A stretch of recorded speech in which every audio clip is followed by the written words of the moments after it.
Thank you. I'm not exactly sure what a masterclass is, but we'll give it a go. And I don't think I'll ever forget the name CPOMs. So that's good.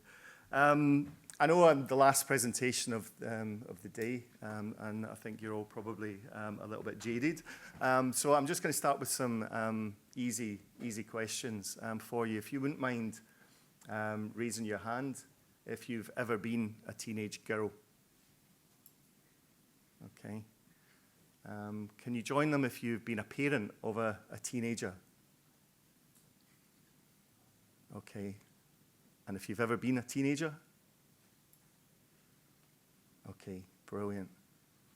Okay, I think we've got something of relevance to all of you in this presentation here today. So I'm Michael Hoenigmann. I'm the Managing Director and owner of Jupiter Play. My background is in play, physical education, sport. I competed in 5 Commonwealth Championships in fencing. I'm married with 2 children, 2 teenage children, none of whom are interested in sport, which is hugely frustrating as a parent.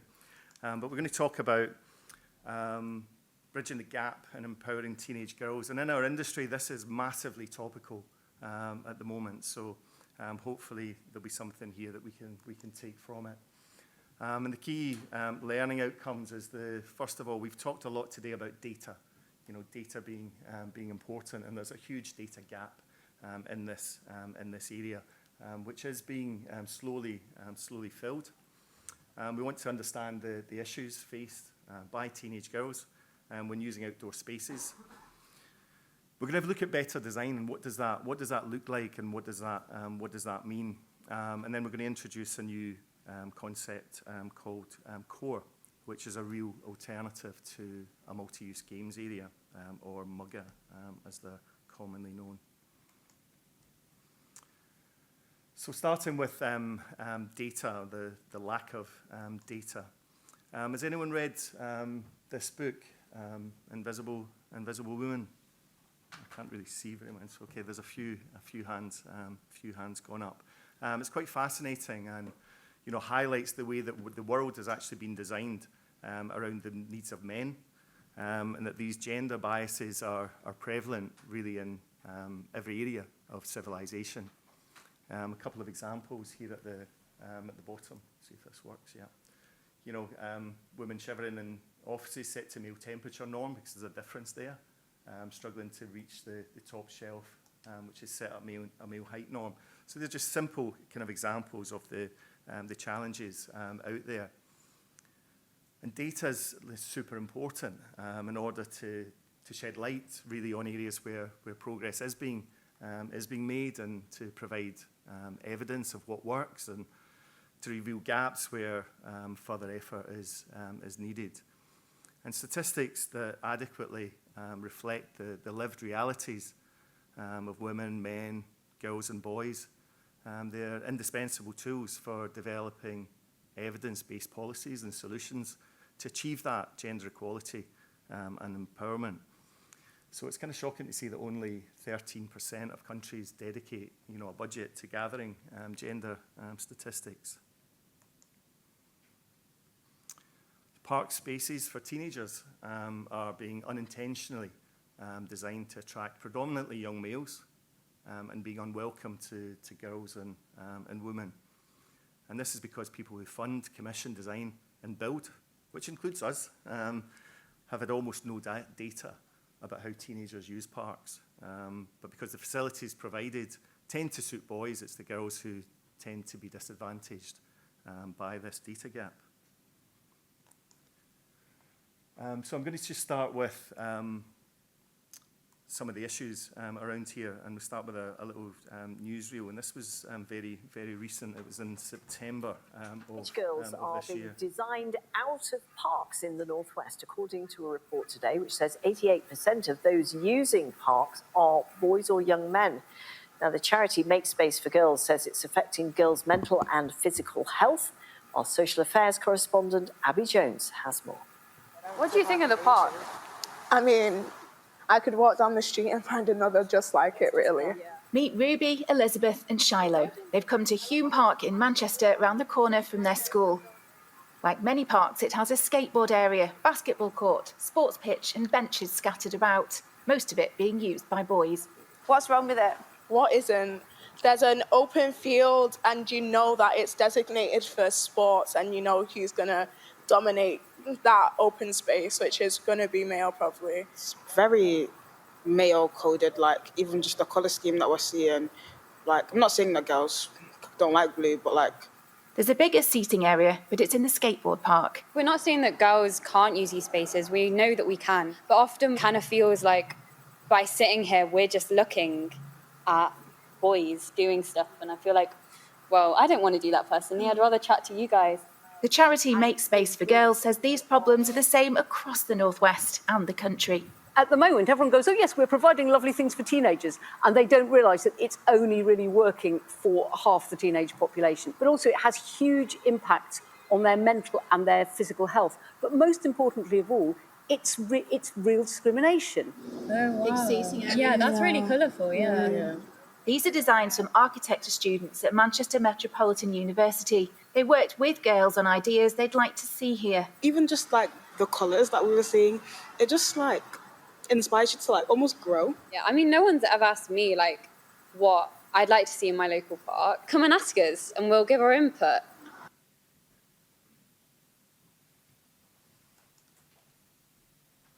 Okay, so this is generally the provision that we find. It's generally a traditional approach.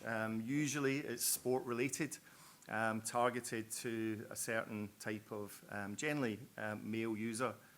Multi-use games areas are particularly popular because they're generally robust and versatile in terms of their use. But they're called multi-use games areas, but the reality is that they tend neither to be multi-use or multi-game. They tend to be used by one set of users playing one type of game. You have skate parks, again generally dominated by males. So really looking at what the provision is, and this is often the easy response to a new housing development or a tender where we need to provide something for teenagers, and this is the easy answer and the easy response. So what's the alternative really? There's a problem here, and look at some of the headlines. More than 1 million girls in the UK lose interest in sports as teenagers, and I think these statistics come from the Youth Sports Trust as well. We've seen some of that as well. And 80% of girls, so there's a safety issue and there's a usage issue.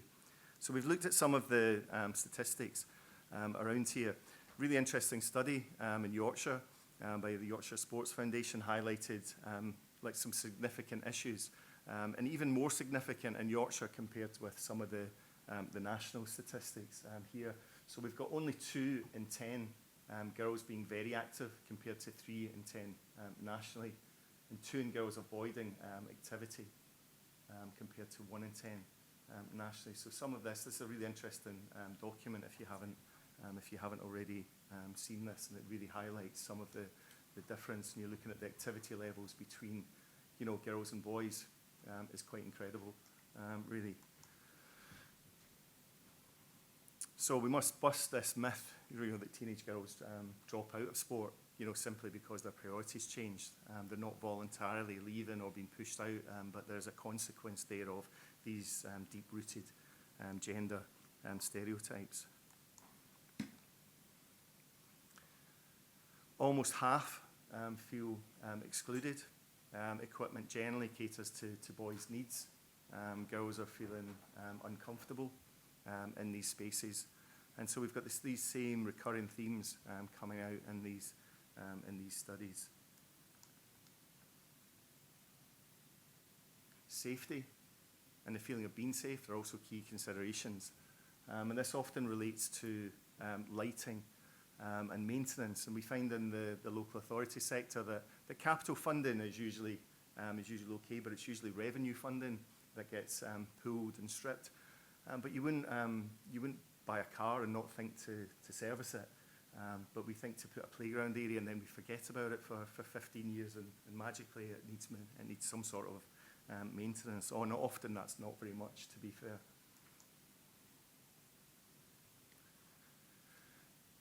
48% of girls believed that parks were just for younger children as well. And these are just some of the things that we got out of some of the consultation. Swings are massively important for girls. So let's look at what really matters to teenage girls. And these were the 5 anchors that kind of came out, and we're looking at, okay, how do we in this sector look at how this works? So the support network, creating opportunities to enjoy activity with friends and family. So that's very much a social aspect. Build on existing habits, behaviours, and using tech innovatively. Inspiring discovery of new, exciting experiences and possibilities. Create opportunities for girls to build confidence. And reframe parks as time well spent in connection to nature and well-being. So these are the kind of 5 anchors that I think we need to think about, and we'll look at these a little bit later and how we think that we can really deal with that. And these are kind of 2 key things that kind of came out was park providers should involve teenage girls in shaping the parks and communities that they live in and create varied and exciting and innovative spaces to support girls to get active. So I think this slide really kind of speaks for itself. And what's interesting, this is not news, and this is a short film that we commissioned back in 2005.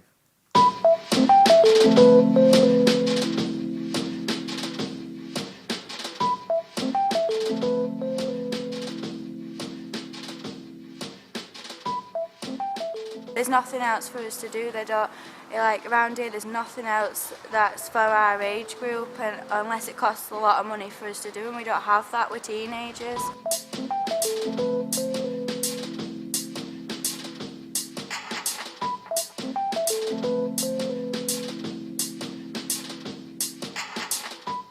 You can't even fit in most of the stuff because it's just too small and it's not made for us. Even though you might want to have a go on it, it's just not made for us, so we can't exactly fit in it.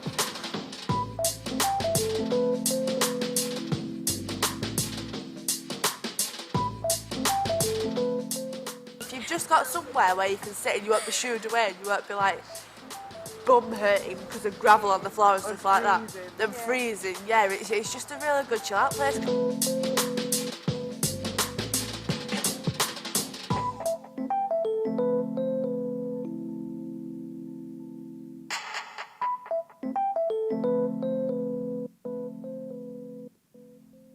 So massive similarities between that recent news article and what these teenage girls were saying back in 2005.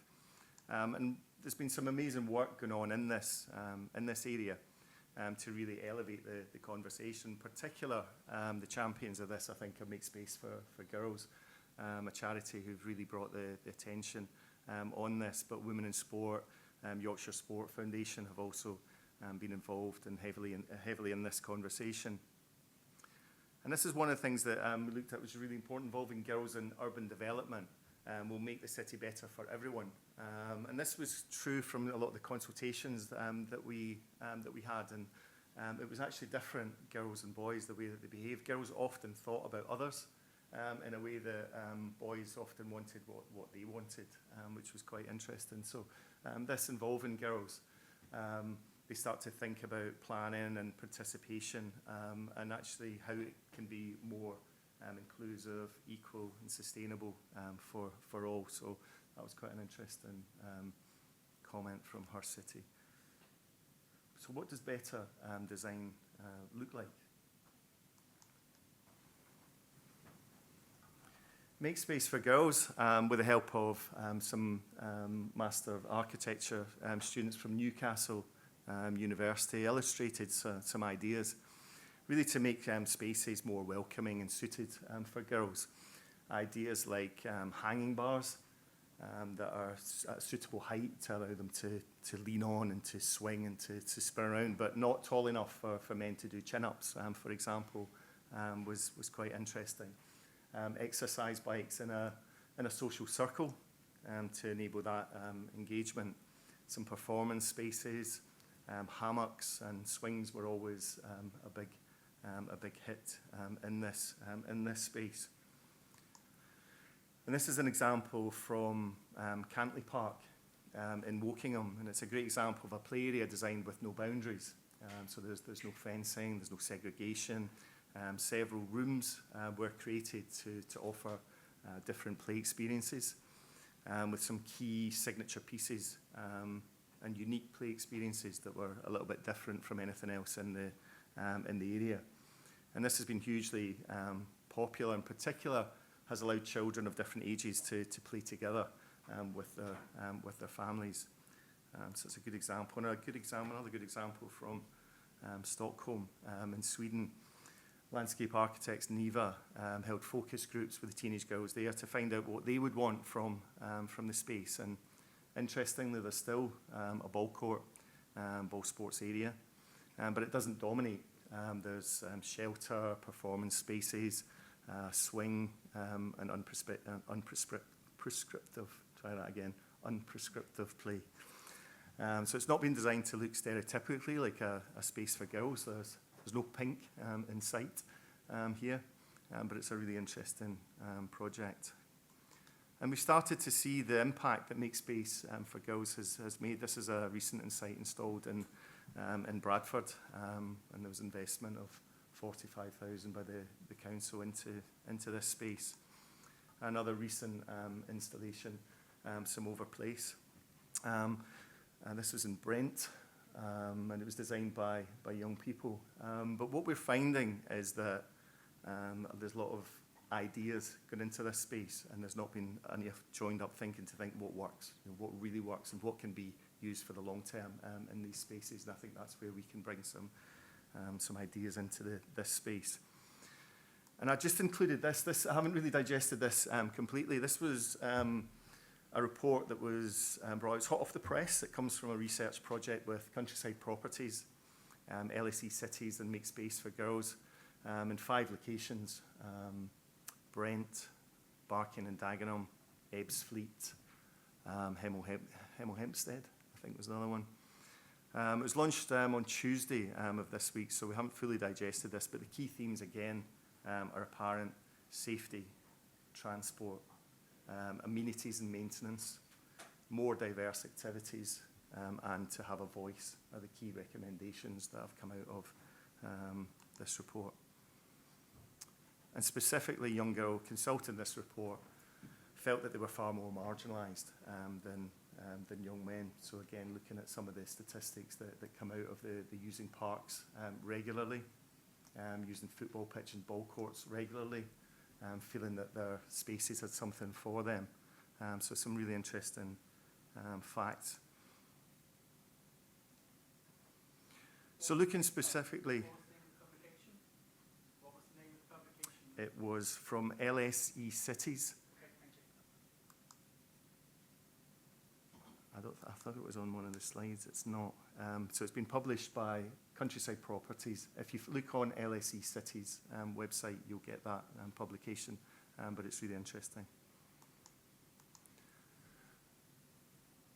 So what would a gender-neutral mugger look like? So we think there's a space for multi-use games areas and parks, but that can cater for everyone's needs.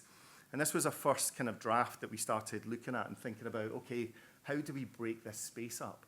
Because that was the most intimidating thing for girls, was to walk into effectively a cage, and they didn't feel comfortable with that. So the first thing was, okay, let's look at some ideas on how we would break that up.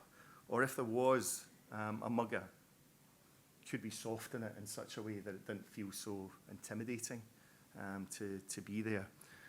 So looking at that rectangular space and what it could be, what it could have. But one of the real challenges that we've got is this is where the funding is coming from. The funding's coming from, Sport England, the FA, the Football Foundation, into what is muggers. So, but they're asking for 40% of the funding to be able to be used for other sports. And we just don't think that this is the answer. And we think that the there's different considerations that you need to have within this space, and muggers probably in certain situations work well, particularly if they're facilitated, but I think there's more that can be done in this space. So this leads us to what are the viable alternatives, and we needed to start with the consultation, and we need to start with attending some workshops. We attended workshops with Make Space for Girls, Urban and Civic, Bradley Murphy Design, and we started speaking to two teenage girls about how they feel in the local parks and what we can do to make them better, safer, more appealing. The key issue here, though, was that they didn't know what they didn't know. And there was a big gap in their knowledge base. And so the same things were coming out, and they were limited in their options and limited in their ideas. So we took some of that research and we started to engage with our global partners.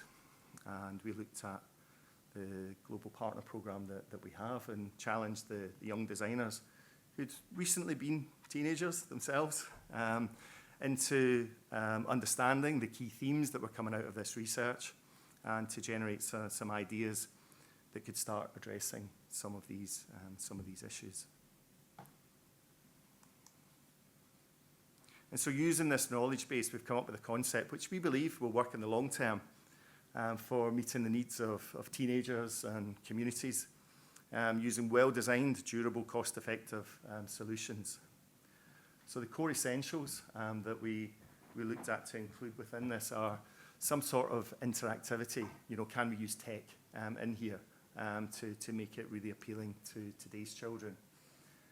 We wanted to look at equipment.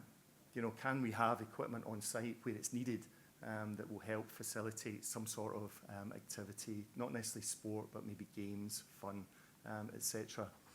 It needed to be inclusive, and that was inclusive for everyone. So obviously we took the views of teenage girls in particular, but we wanted to make sure that everyone was catered for within this. We think there's a real opportunity to activate this space and have some people on site, maybe a couple of hours on a Saturday morning, to be able to show people what is possible and to facilitate some of these games. And we wanted it to be data driven and have some statistics on who was using it, what they were using it for, what games were being played. So we've set up these kind of essentials that should be in a core. Excuse me.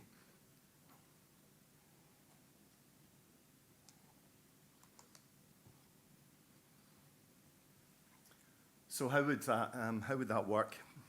So there's over 40. We've got about 45 modules. They would include ball games, fitness areas, social seating, some family games, some board games, dance, performance, and the latest interactive products, along with some free spaces to allow you to create your own games and have your own fun with some of the equipment that's available on site. So we thought that would be interesting if we could kind of identify the space. We can engage and find out what people really are interested in. We could then generate a design and then re-engage and make sure that we got things right and finalise a design of the core. So this is part of it is a toolkit, Core Connect, and this is a very crude drawing. This is in production at the moment. So what we wanted to do is almost have a jigsaw. In fact, this is the second time jigsaw has been mentioned this afternoon. But a jigsaw of pieces that people could look at. There's about 45 different things. They say, oh, that's a great idea. That's interesting. This one that's in the hand there is a DJ booth. It's a DJ booth, so it's a shelter with a difference. You've got this technology within it. So an area that you can decide, okay, what's available and start to develop your own space and really letting people understand what is available and what's out there, which is great. And this is what it could look like. Just some examples of equipment. So you have table tennis, you've got basketball, football, you've got some fitness equipment, You've got some parkour. There's some hammocks for hanging around. There's a DJ booth, little football area, some hanging around at different heights, little dance floor area here. So lots of different choice, and it gives communities the ability to choose the activities that they want. The idea would be that there's a different, you could take these modules and you could start to build up your own space as well. It also could be added to an existing facility quite easily, or you could have a phased expansion, so you could grow this as you go along. But that tech part, I think, is really important. So we wanted to look at the gamification. Here, utilising the vast range of games that are available free of charge. Games that are categorised in mind games, fitness games, imagination, music, dance, and recreation. So these games are all available on a range of interactive products that are different levels of the user. And they're massively popular with teenagers in particular. You can create competitive communities. Say that again. Create competitive communities. Better don't do that after a couple of beers. But this Yelp is a free app that allows you to choose the game when you go on site. If it's not already on this, you can collect high scores. You can collect little tokens. You can challenge your friends. It'll beep you. It'll beep you when someone's beaten your high score to challenge you to get back out again. You can collect different badges with that. And we felt that this is massively important, and we've just signed an agreement to distribute this product in the UK. It's called Box Up. Some of you may have seen this before, but it's an equipment storage solution that you can access via your mobile phone. So really putting the equipment where it needs to be on site, because it's great having all these basketball hoops around, but nobody carries a basketball around with them unless they've got that absolute intention of doing that. So really this is about encouraging people to try new things and do different things at different times. And there's over 40 sports, games and activities to choose from, and that can be anything from, pickleball, to some a yoga mat, to skateboards and pads and helmets, kind of thing. So there's a massive range of equipment that could be stored in these lockers. And then you customize it. So you select your equipment, you select your colors, you select the layout that best suits your space. And obviously every site is different. So these are all obviously computer generated, but a site will be different. It might be different layouts. There might be different topography that you have to work with. So there would be a final kind of design stage in making that fit with your space. And this is what it could look like.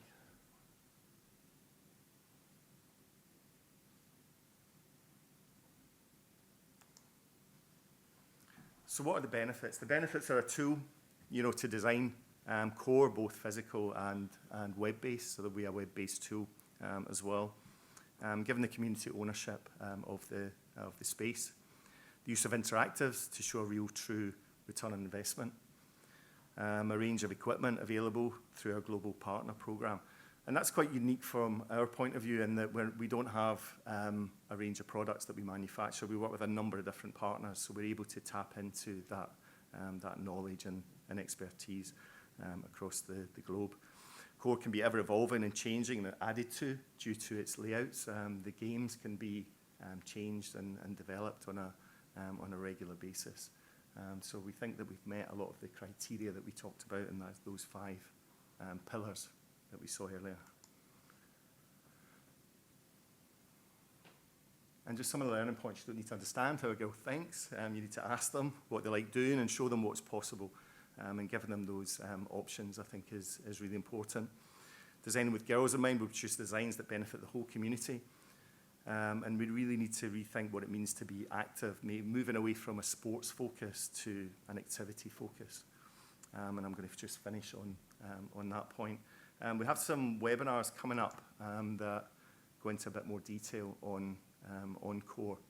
So if you're interested in that, the QR code is on the screen. Be welcome to join us. Thank you.